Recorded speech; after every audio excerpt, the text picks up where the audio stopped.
تنولی صاحب ناز و نعمت سے پلی ہوئی ایک شہزادی، انہوں نے قبول اسلام کیا، کیسی تکلیف اٹھائی۔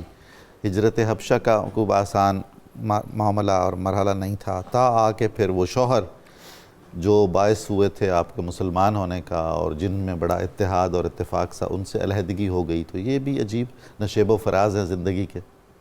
بسم اللہ الرحمن الرحیم۔ ڈاکٹر صاحب بہت شکریہ۔ ام المومنین حضرت ام حبیبہ رضی اللہ تعالیٰ عنہا کا ہم ذکر کر رہے ہیں۔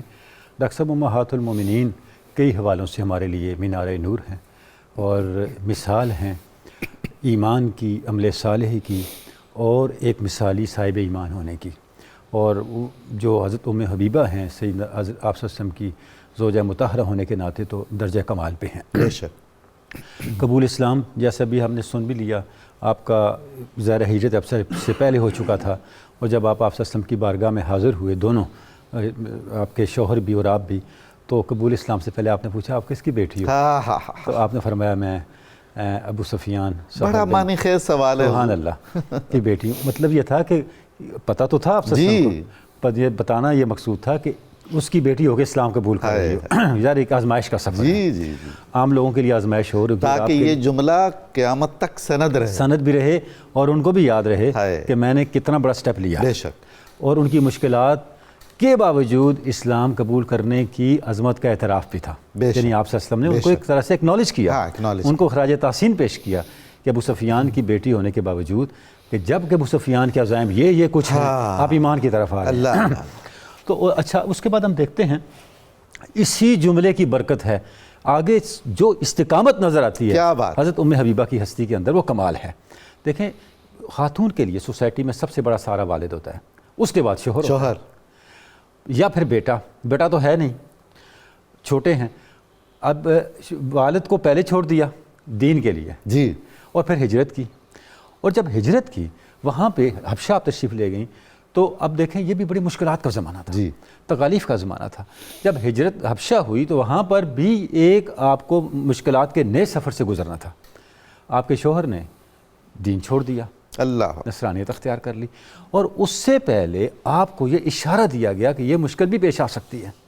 آپ نے وہاں خواب دیکھا کہ آپ کے شوہر کا چہرہ بگڑ گیا ہے، اللہ، اور اس کی عجیب کیفیت ہے، عجیب حیت ہے۔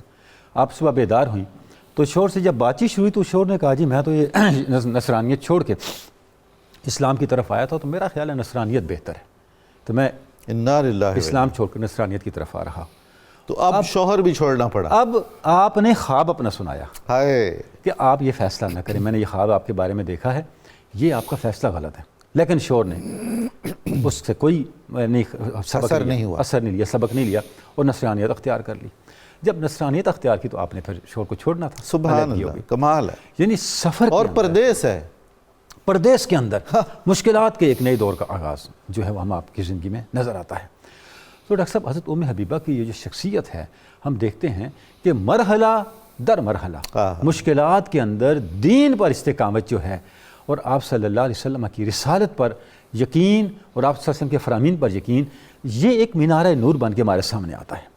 اچھا، اس کی برکات بھی پھر ساتھ ساتھ جی، کہ آپ صلی اللہ علیہ وسلم کی توجہات ادھر ہی ہیں، حبشہ کی طرف ہی ہیں، دری اسنا ہجرت بھی ہو گئی، آپ صلی اللہ علیہ وسلم مدینہ طیبہ تشریف لے گئے، لیکن اچھا جو ایک آگے ڈیولپمنٹ ہوئی، کس طرح سے آپ صلی اللہ علیہ وسلم نے میسج بھیجا نجاشی بادشاہ کے پاس، آپ کے جو صحابی تھے ان کو بھیجا سفیر بنا کے کہ نکاح کا پیغام حضرت زمری کو۔ اچھا، جب بھیجا تو اب اس کا مطلب کیا ہے کہ آپ صلی اللہ علیہ وسلم کی حبشہ جانے والے اہل ایمان کے احوال، ان کی مشکلات، ان کی کیفیات پہ نگاہ۔ سبحان اللہ، سبحان اللہ، آپ ان کو بھولے نہیں، یعنی کیا ربط ہے، کیا جس کو کہتے ہیں سرویلینس ہے، کیا نگرانی ہے۔ بس دعا فرمائیں کہ وہ ہمیں بھی نہ بھولیں، نہ اس دنیا میں نہ آخرت میں۔ سبحان اللہ۔ اچھا، اب وہ جو لوگ وہاں تھے ان کی کیفیت بھی ایسے ہی تھی۔ میں ایک مثال دیتا ہوں، جب نکاح کا معاملہ ہوا تو آپ کے وکیل خالد بن سعید تھے، جی، تو جب وہ آپ ہی کے خاندان سے، آپ کے چچا لگتے ہیں۔ اچھا،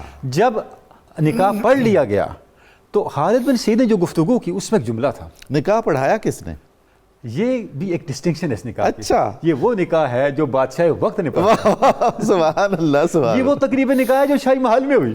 دین و دنیا کے بادشاہ کا نکاح. دو خطبے بھی دو ہیں. خطبے بھی دو ہیں. سبحان اللہ سبحان اللہ. خالد بن سعید نے جو گفتگو کی جو ابھی اس خطبے کے بعد جی قبول نکاح کے لیے، اس میں ایک جملہ کہا.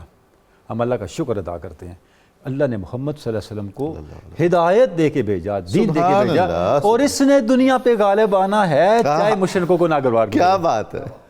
ہجرت کی ہوئی ہے، پردیس میں بیٹھے ہیں، لیکن انہیں پتہ یہ پردیس عارضی ہے، کمال ہے. یہ مشکلات عارضی ہیں، اور یہ اس دین نے غالب آ کے رہنا ہے. اچھا ڈاکٹر صاحب، آپ نے ذکر کر دیا نکاح کس نے پڑھایا. اگر آپ اس نکاح کے خطبے کو بھی دیکھیں اس سے بھی ایک چیز سامنے آتی ہے. جی کیا نجاشی کتنا بڑا آپ صلی اللہ علیہ وسلم کا غلام تھا، ہاں ہاں ہاں، اس کے ایمان کا درجہ کیا تھا. یہ خطبہ نکاح ایک دستاویز ہے. حضور نجاشی جو ہے نا وہ بادشاہوں کے اویس قرنی ہیں. بلا شبہ بلا شبہ بلا شبہ. سبحان اللہ سبحان اللہ سبحان اللہ. بادشاہ ہوتے ہی ویسے کرنی ہے. سبحان اللہ، کیا بات ہے.